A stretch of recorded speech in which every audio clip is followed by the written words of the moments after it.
Well, hello, and thank you for joining us. The Southeast Mental Health Technology Transfer Center is pleased to present today's webinar event with Dr. Michelle Salyers entitled Breathe Module 2, Managing Our Workloads. My name is Emily Moore, and joining me in moderating today's event is Dr. Benjamin Druss, Director of the Southeast Mental Health Technology Transfer Center.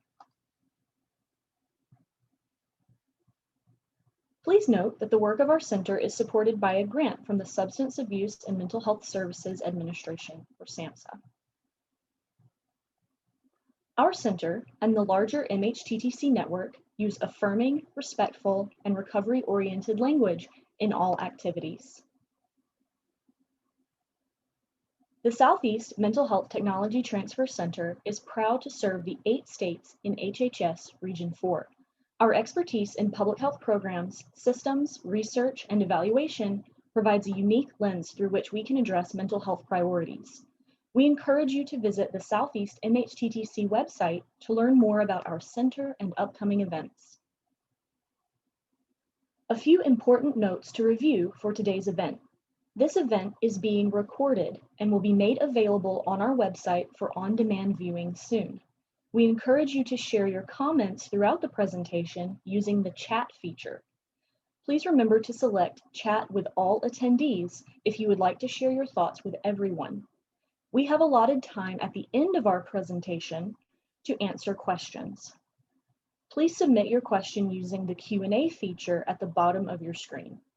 Finally, for all participants who are interested, a certificate of attendance is available for download after the completion of our evaluation surveys.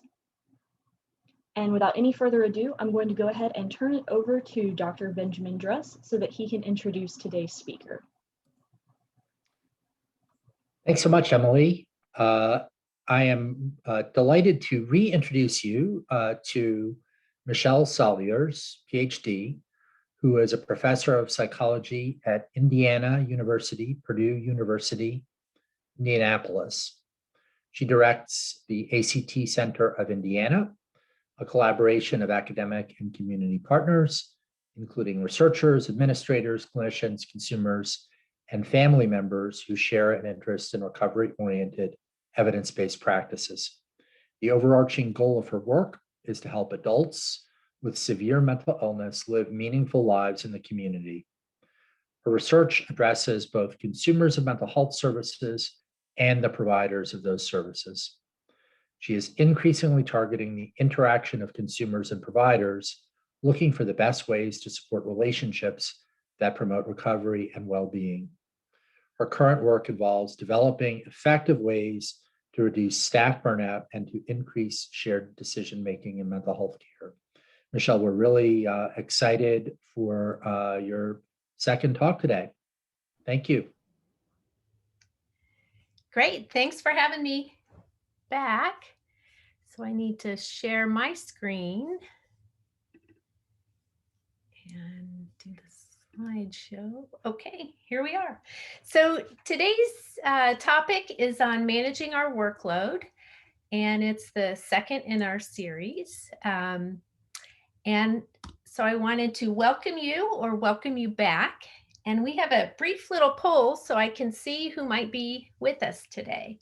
So if you could say which best describes you.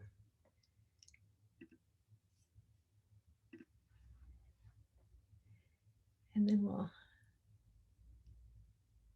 see from Stephanie who we have in our audience today.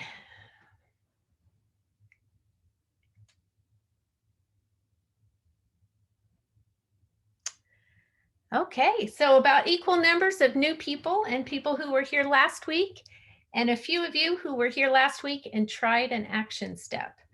So that's nice to see. I hope today you'll find some helpful activities that you might be able to take away and try in the time apart.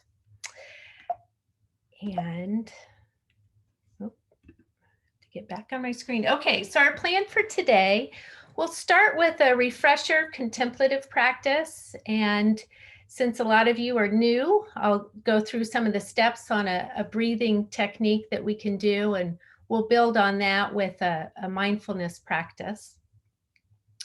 And then we'll spend most of our time today in two areas. One, how we think about our work and focusing on overcoming negative thoughts that we might have and ways to foster meaning and gratitude in our work. And then the second portion will be around reclaiming our time and looking at time management type of strategies, because we often have much more work than we feel like we can accomplish in the time we have. And so how can we work with that better?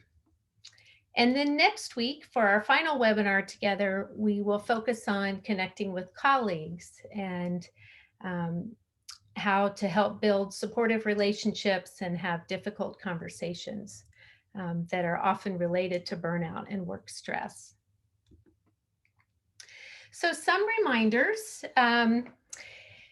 If you can disconnect for the hour, that is great. I know we're all using technology to be here today, but if you have a cell phone or a pager, if you can turn off your text messages and just give yourself permission to focus on you and your wellness for our hour today. And I would like people to try to be open to new things or trying things in a new way. So some of what we're going to be talking about may be new to you, and some of it may be old hat. But we might be talking about things in different ways, and for you to try out things and see what works best for you. And if you're not in a good place to try some of these things now, then you can try them at home later. But we will do a breathing guided imagery exercise, and we'll have some reflection today and some writing. And so if you can get a pen and pencil, or one or the other, and some paper, so that you might jot down some things during our time. And at the end, as Emily mentioned, we'll have time for questions and answers too. So for our contemplative practice to get us in a peaceful place, what we're going to do is a guided imagery exercise where we'll start with some deep breathing, and then I'll talk through an imagery to help you think about putting away your stressors for the day. And when we do our breathing, for people who were here last week, we talked about diaphragmatic breathing or belly breathing. And this is where you're taking in deep breaths into your lungs, but you're using your diaphragm to expand your stomach so that you're filling your lungs with air deeply. And then you compress your stomach to expel the air. And during this breathing, your chest is not moving. So often we breathe shallowly and you feel your chest rise and fall. This is different. You want your chest to remain still, and you're going to breathe deeply in using your diaphragm to pull the air in. And as I mentioned last week, if you're in a public place with COVID, you don't want to be doing deep breathing exercises. But if you are in a quiet place, you can do that with us. So if you could get into a comfortable position, and you can close your eyes if you'd like, or you can just maintain a soft focus on the screen for a relaxing image. And you're going to want to breathe in deeply and hold it a little bit, and then breathe out deeply.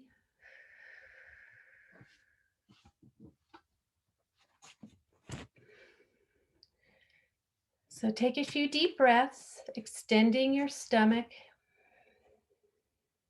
as you breathe in and contracting as you breathe out.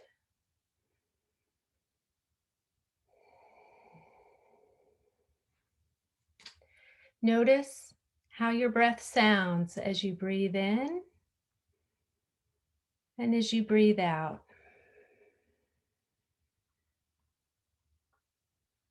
You might notice the temperature or how the air feels as it's coming in and out.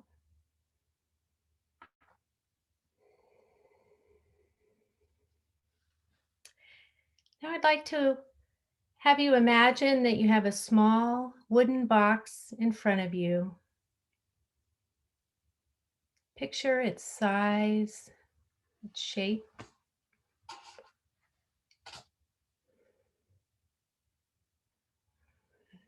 As you're breathing in and out, picture yourself opening the lid of the box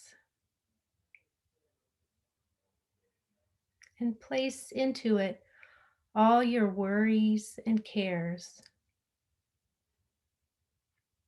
These might be stressors from work or your family or other concerns you might have for today. Take them and place them all into the box. Close the box and put it aside. Your cares are safe and you can come back to them later. But for now, they're in the box and put aside. So breathe deeply in and out, noticing the gentle rise and fall of your stomach. Enjoy the lightness that comes with putting your worries aside. With your next breath, bring to mind an intention you have for yourself today for your wellness. What do you want to do for yourself today?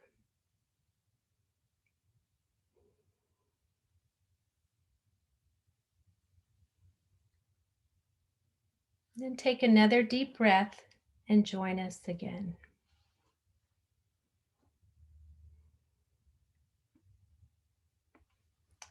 So that can be a nice short exercise that you might do at a transition time, either going into work so that you can leave your stressors maybe from home, or when you're leaving work and going back home again.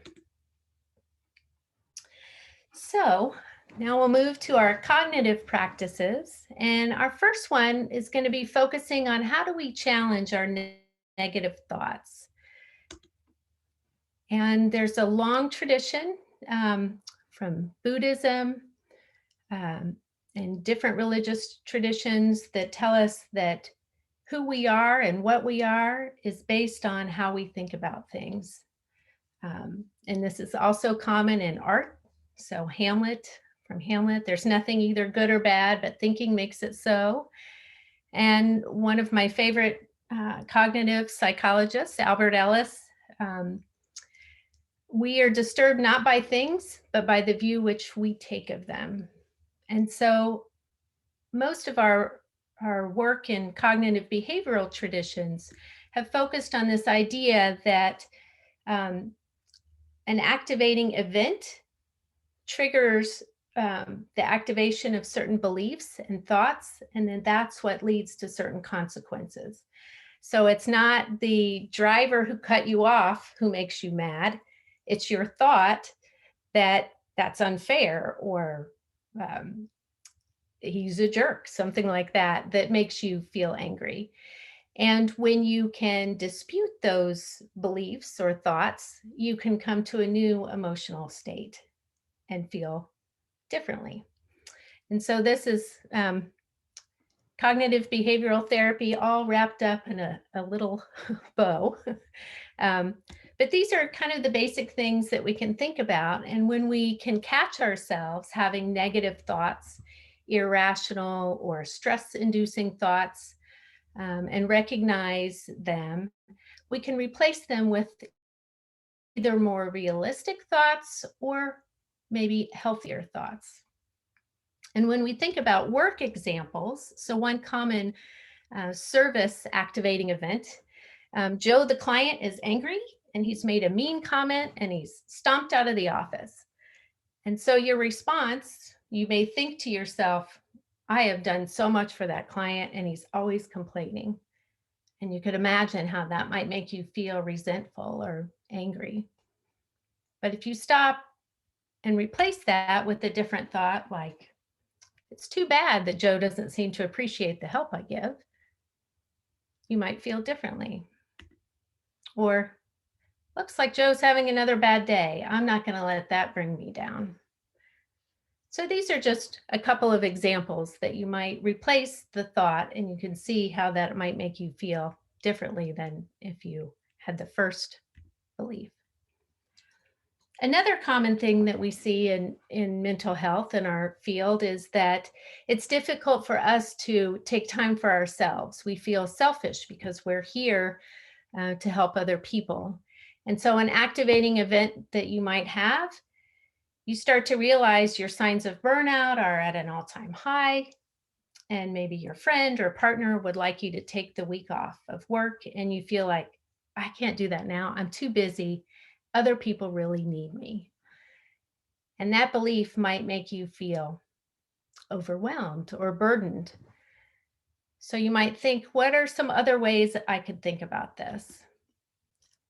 So if you replace that with, well, taking time off would give me energy. I need to be more productive.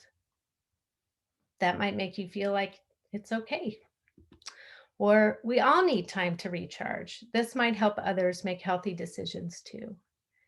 So these are kind of simple ways, but if you can identify what you're thinking and what's leading you to feel that extra stress or burden at work, you might be able to find that there are different ways you can think about it. And sometimes we have reoccurring negative thoughts, and you can interrupt that by simple statements to try to refocus. So one thing that I say to myself is just stop and breathe. And I do one of my deep breathing exercises and just try to refocus on what it is that I'm trying to get done instead of how I'm feeling about it, and thinking about a different way to think about it.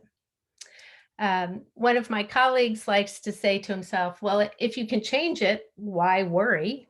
Because you can do something about it. And if you can't change it, why worry? Because there's not anything you can do about it. And so that's something that he says to himself when things get difficult.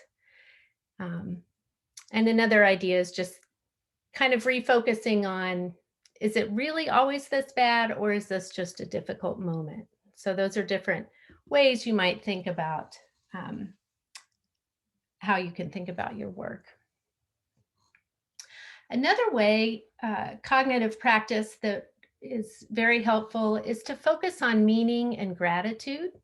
And so Viktor Frankl, writing from his experiences in the concentration camps, really identified the importance of meaning in helping people to continue on, and that they don't suffer as much when you find the meaning in what you're doing and living through. And so one way we can do that with our work is to reconnect with why we're here. Sometimes we get so caught up in putting out the fires or the crises or even just day-to-day activities we have to do, and we forget why we're here. And so what I'd like you to do is think about a time at work when you felt at your best. Maybe it was a meaningful moment, or a time when you felt really excited or energized. And take a moment and jot it down.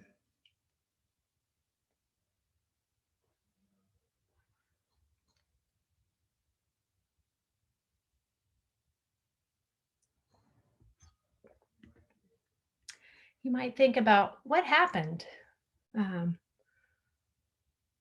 made you feel so excited or energized at your work, or what made it special for you.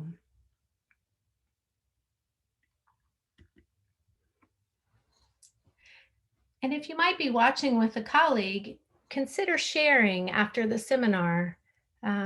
These kind of activities can be really powerful ways to develop connections at work and to help us focus on what motivates us. And last time we were together, I talked about appreciative inquiry, and often I start my meetings or my classes with a question or something positive to share. And this is a really nice activity to do with people that you work with, is for everyone to think about a time when you felt really at your best, and then to share with each other. And closely related is this idea of gratitude and being thankful for the things that we have.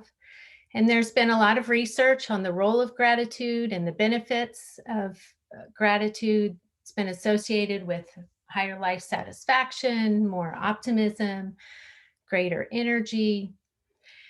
And those are correlational studies, but they've also done randomized trials of having people do gratitude practice and then to see what happens. And a review of those studies showed that there were small but very positive effects on well-being with a variety of different comparison groups. And the modality of the gratitude doesn't really seem to matter. So some of the studies had people just verbally share something they felt grateful for. Other studies might have people do journaling or making a list. And so you can express your gratitude in different ways, and it can have a very positive effect. And when my kids were younger, we used to like to do this at dinner. And so we would have time while we were eating, and we would go around and have everyone say 3 things they were grateful for. So we would each say one thing and go around the table 3 different times. And we would try to say something different each day. And that was a lot of fun to engage the kids to think about something from the day. And so what I'd like you to do is think about one thing about your work. It might be something about your colleagues or clients, something else about your work, but something that brings you joy, meaning, or gratitude. What is one thing that you feel grateful for? And if we could open our chats and maybe write down just briefly, what is one thing that you feel grateful for at your work?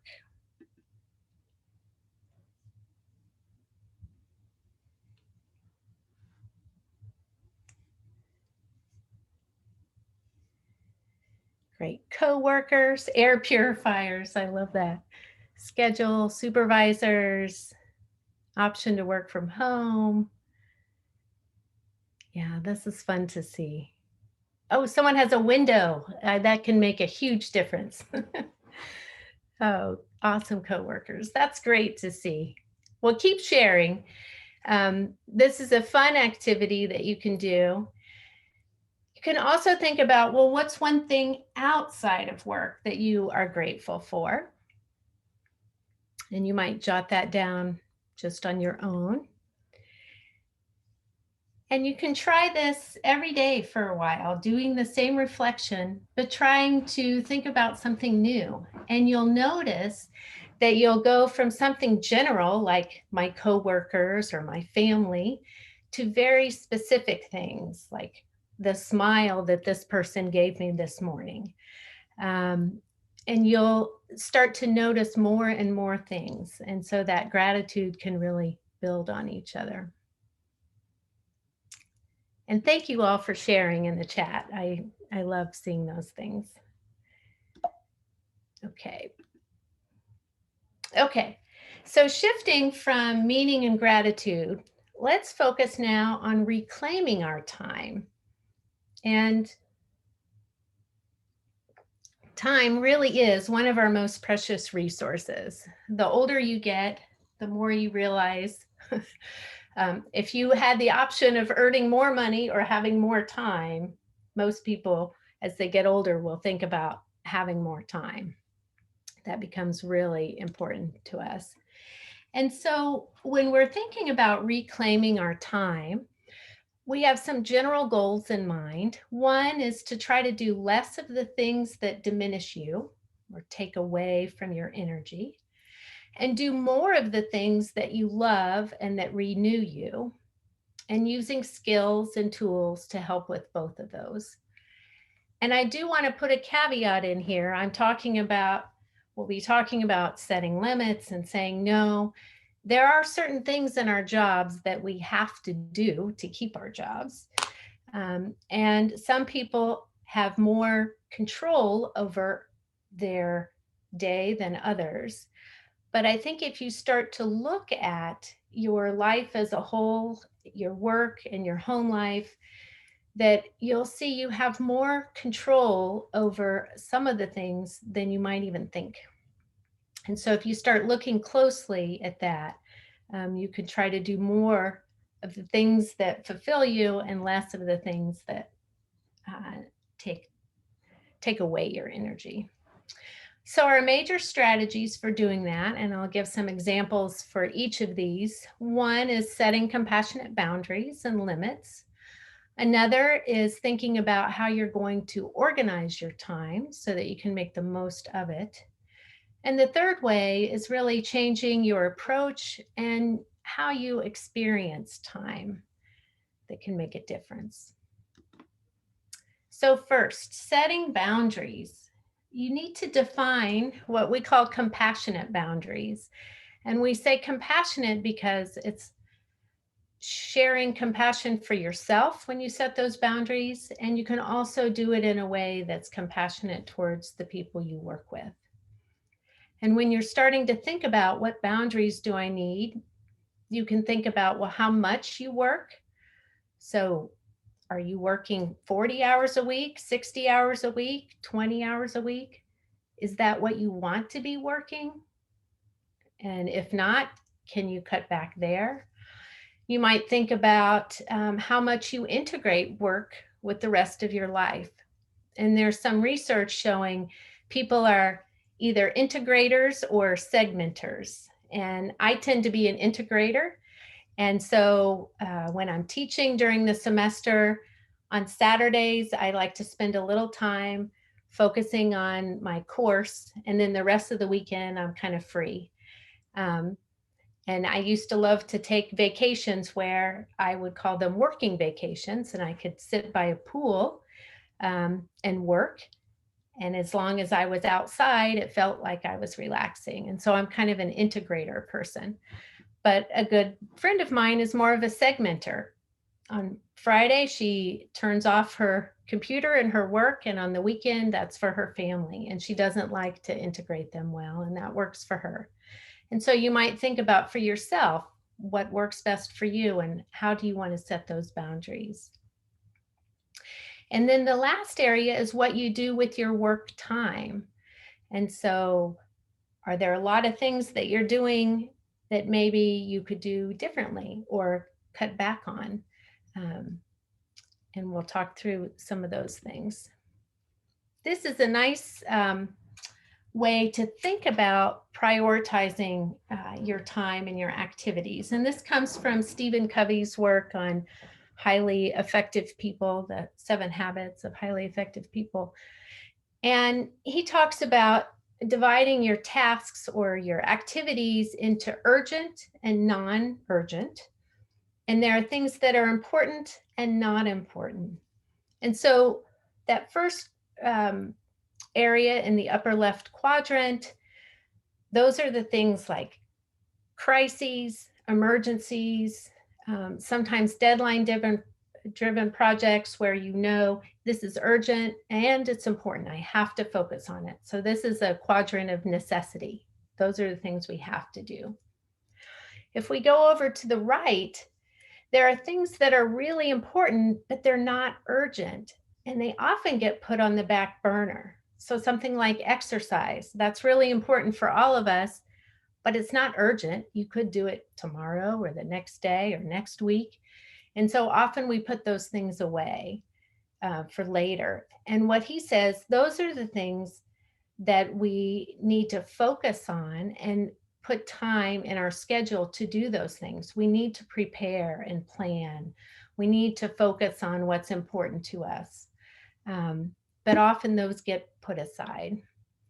Down at the bottom, these are the not important things. There are things that are not important but appear urgent, like interruptions or some emails or pressing meetings. And so that kind of gives this deception that this is something I need to do now. But if it's not important, then maybe you don't. And so you need to start evaluating some of those things. And then the last quadrant is the quadrant of waste, where he says these are not important, not urgent, and we shouldn't be doing them at all. Junk mail, trivia, busy work. He does put mindless TV shows on there, but sometimes you need a break from reality too. And so a little Netflix might not be a bad thing.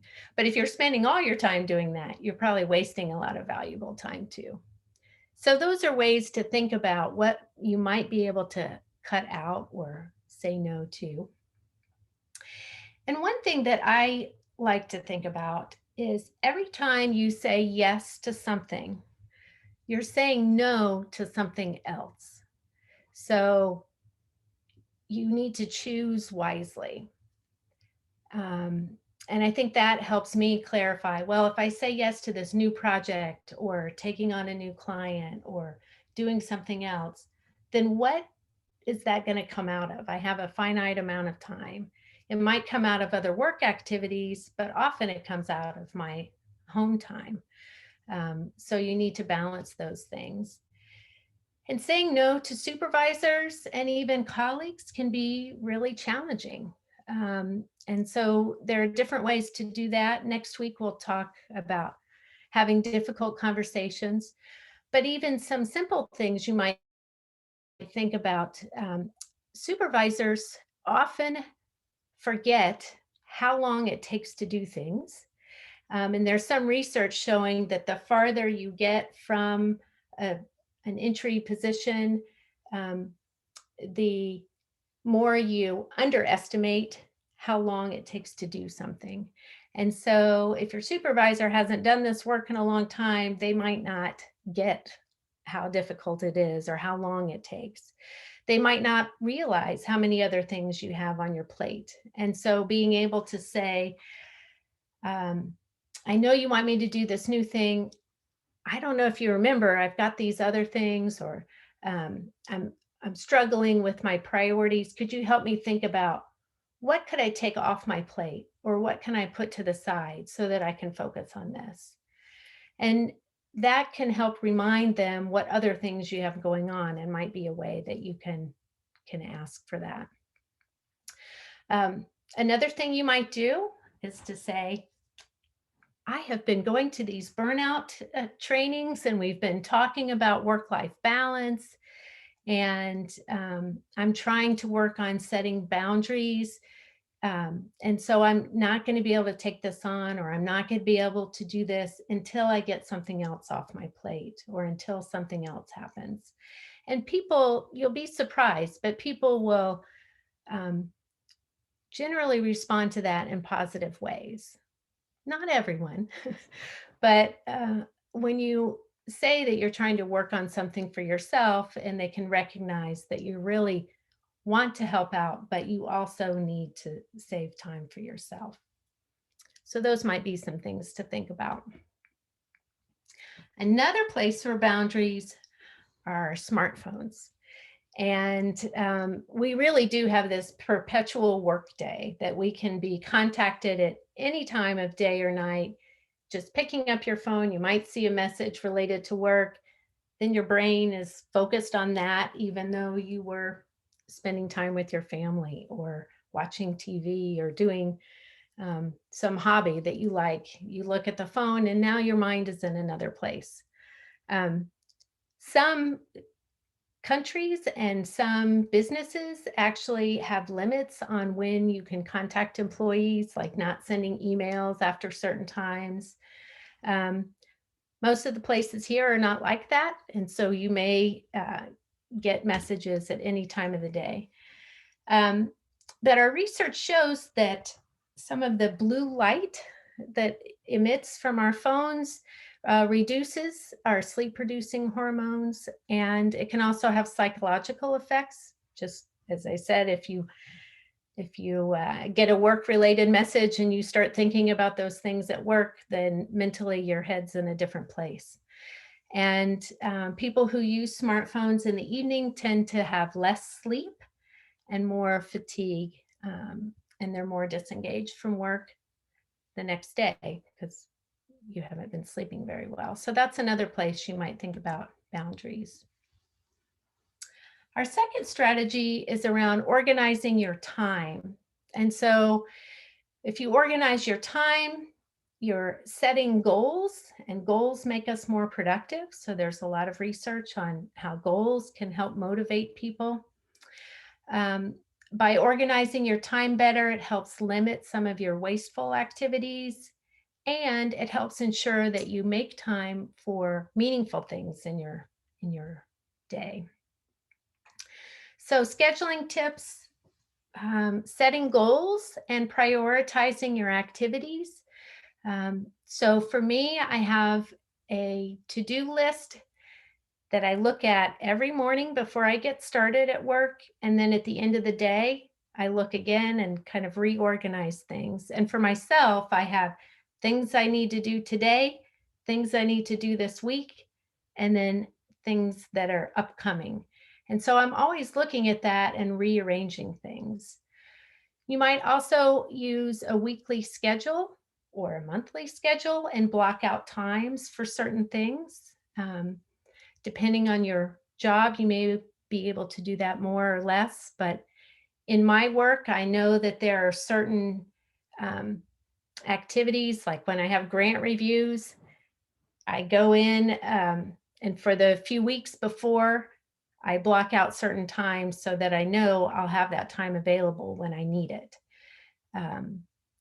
You can also schedule blocks of time for things that tend to eat up your time and drain your energy. Email responses,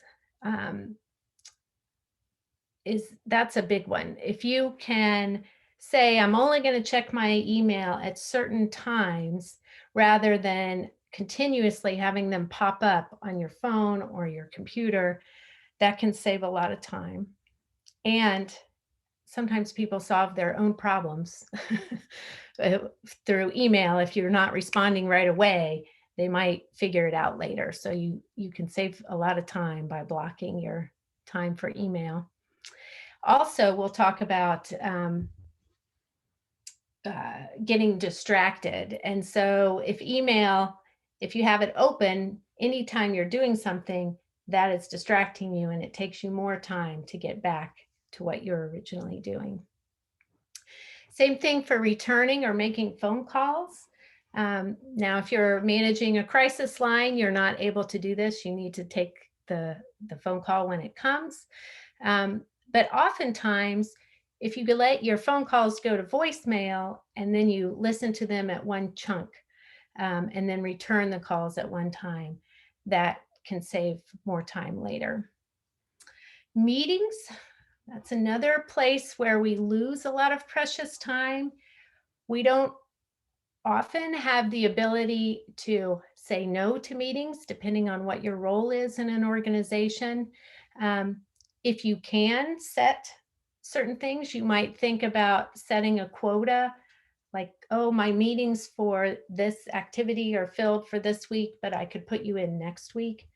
Those are for things that might not be critical, that you could put them off if you needed to. Or asking for a purpose or an agenda for a meeting. Sometimes you get invited to meetings and you don't know why you're going. Do you really need to be there? And so asking ahead of time, could you let me know what's going to be discussed at this meeting? And then you might be able to figure out, do you need to be there or not? And within organizations, sometimes people have meetings just because we're used to having meetings. And so if you start having conversations about what do we need to do in our meetings, can we make them more efficient, then you might be able to help change the system too. A lot of times we have meetings, and if they're just for information, you might be able to do the information quickly in an email and have a shorter time for discussion, for example. And you might also think about timing. Which activities are best for you during certain times of the day. And so for me, if I'm going to do writing or something creative, I like to do that in the morning. And then I save my email responses for later in the day, because it takes less energy for me to do that than the things in the morning. But you might be a night person. And so for you, maybe later in the day is better, or after your afternoon coffee or something like that. So you can think about what's best for you. And another area to think about are, what are your strengths? Either what do you identify as your strengths? What do your colleagues identify as your strengths? And try to build those things into your schedule. So for example, are you really good at certain tasks, or you like doing things? Maybe you like organizing files or something like that. Or maybe you like organizing social gatherings. Maybe you like mentoring students or new colleagues. And if those are things that bring you joy or you feel really good at, and you're not doing them very much in your work, are there ways that you can build them into your schedule? And that can bring some more meaning into your work. And this kind of combines the cognitive and the time management, but thinking about, instead of thinking, what do I have to do or what needs to be done, you might think about, well, what's the best use of my time? Or what is worth doing? What renews my energy? And that might help you think about ways to set boundaries. So thinking about some of the things we've talked about, I'd like you to take a moment and just write down one thing that you think, what could you limit or cut out from your schedule? What might you be able to apply some boundaries to?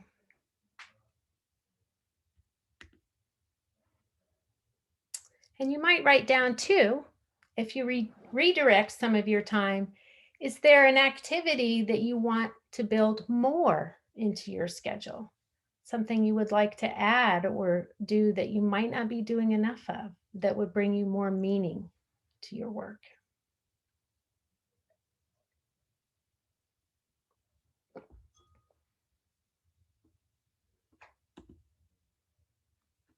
All right.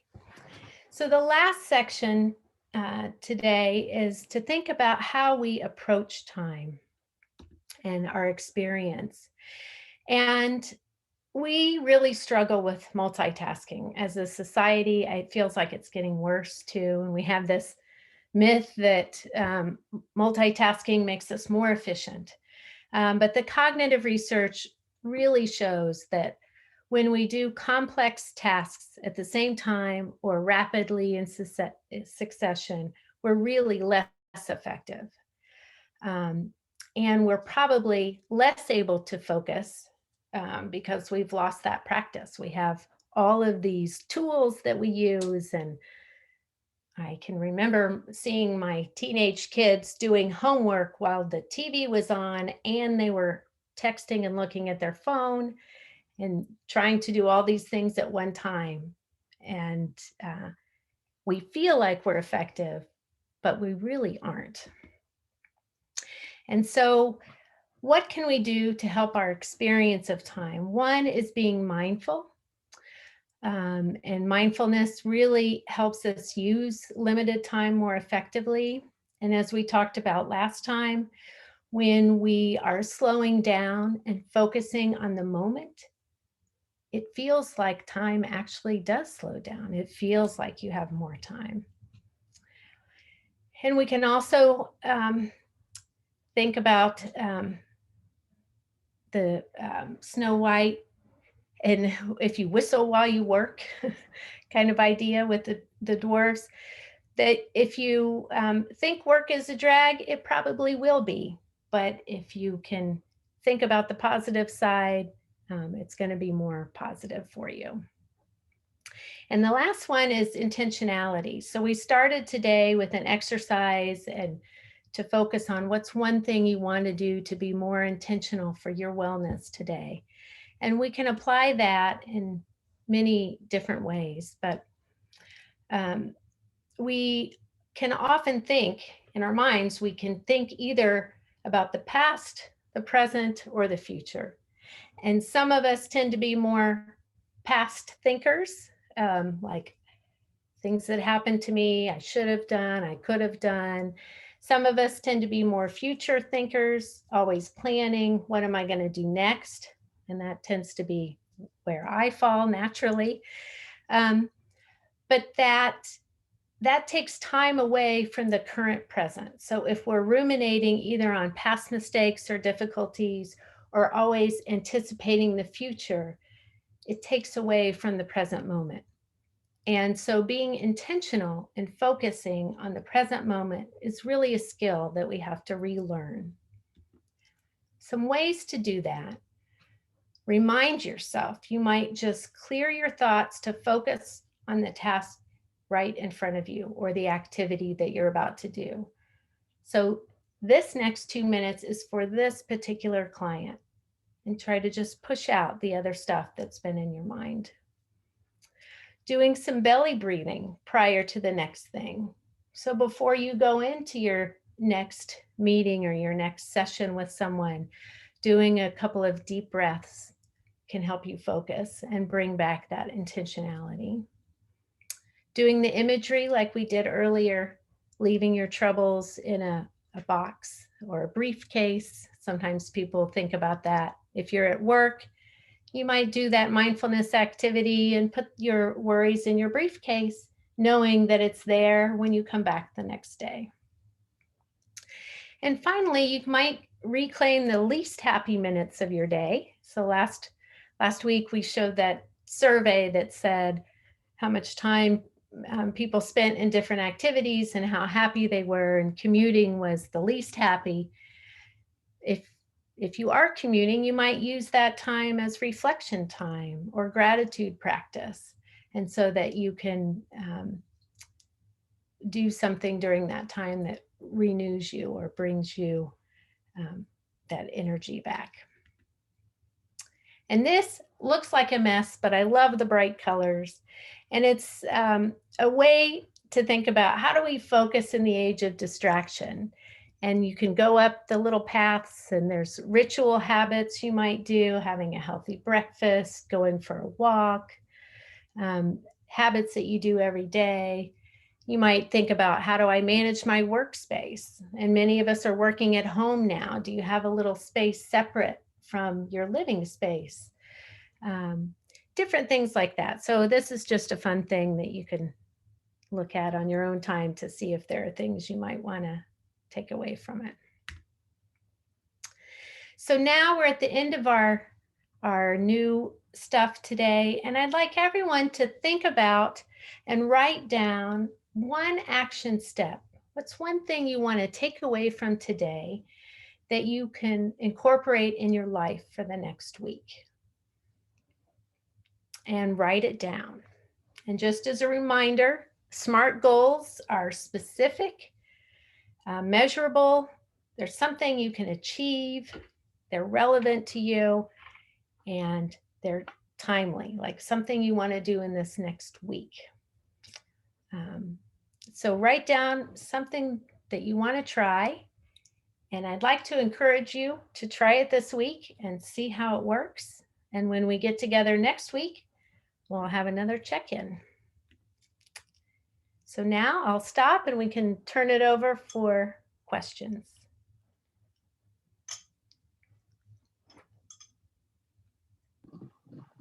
All right, thank you so much, Dr. Salyers. We have now reached the Q&A portion of today's webinar, so everyone please feel free to submit your questions for Dr. Salyers in that Q&A feature on your screen. I know that we have a couple of questions in the Q&A feature already. The first one is, if you're looking for that recording of Module 1, I believe that we did drop it into the chat, so if you happen to miss last week's talk, you can review it on our website, and again, that link is in the chat. The second question is, how can I put boundaries around my life, my family, friends, job, colleagues, teachers, I like some persons, I don't like some persons. It costs a lot of time and effort to build and structure my world. So how can a person set boundaries not only around workspaces, but the rest of their life? That is a big question. I appreciate you asking it. Um, I think it does take some time and reflection time to really think about what brings you meaning and joy and what is healthy and good for you. And that might include certain people. And what are things that really take away from your time or your energy, and trying to put more space in that.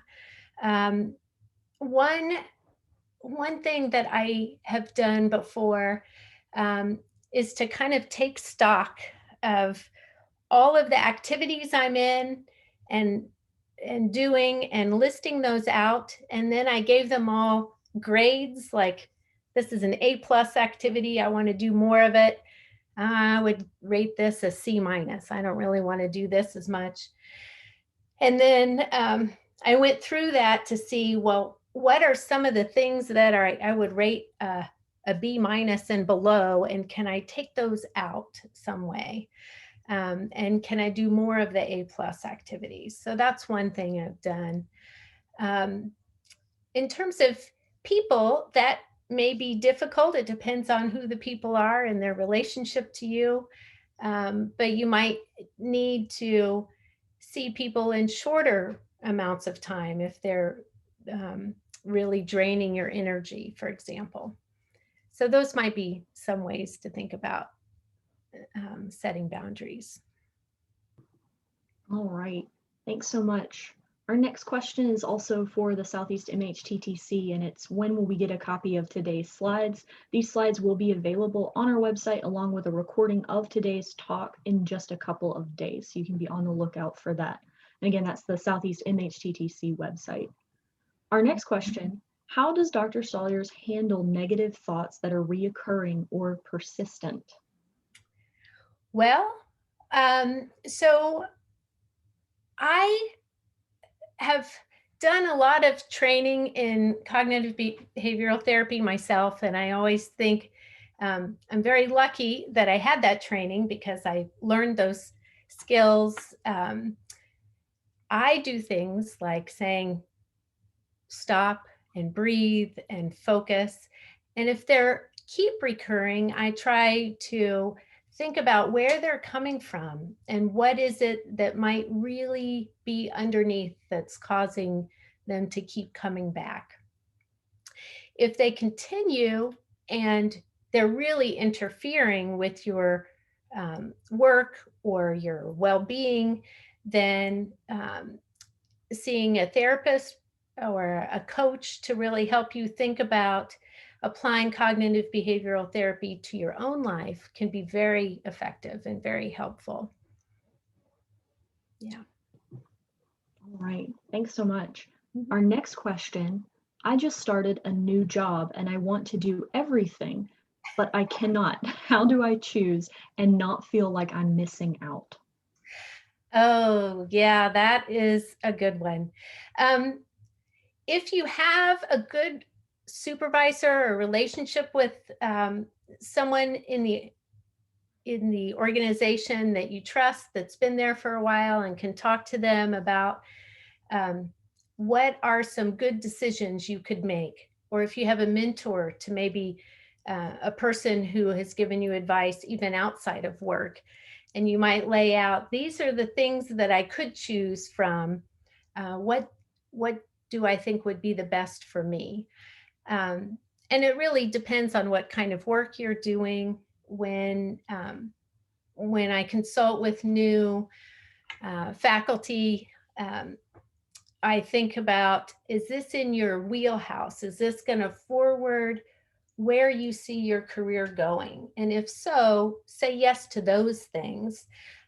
This other thing might be fun, but it might just be a bright, shiny object that doesn't lead you to someplace better in your career or where you want to go. Those things you might want to say no to. So I would encourage you to talk to someone, either who is a good mentor for you already or someone in the organization who might help you think about, is this going to help you in the future? All right. Thanks so much. Our next question, what kind of therapy works for grieving the death of a loved one, such as losing children or parents? Oh, yeah. That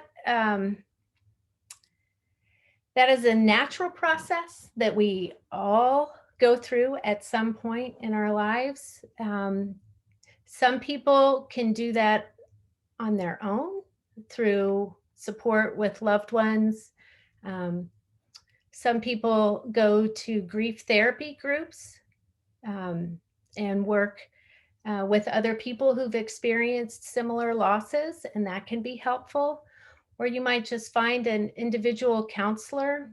Um, there are different approaches to grief counseling, and I think just finding a therapist who will work and connect closely to you would be important.